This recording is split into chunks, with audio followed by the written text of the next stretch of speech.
So I figured out a very simple alternative to hack your Joy-Con without damaging it, just by using a chunk of tin foil.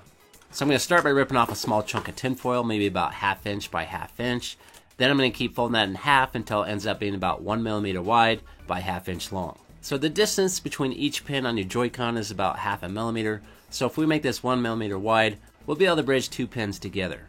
And here's an up close look at the Joy-Con. You're going to have to be in a well lit area to see these pins correctly, but what we're going for is 9 and 10 located right here. We want to bridge those 2 pins together, and we're going to use this piece of tin foil to do that. Now I'm going to take that piece of tin foil and bend it directly in half, and then place it on the Joy-Con where pins 9 and 10 are located.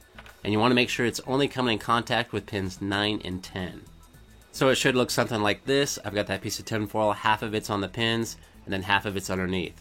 Once you have that in perfect position, you can go ahead and tape that in place with just a piece of Scotch tape.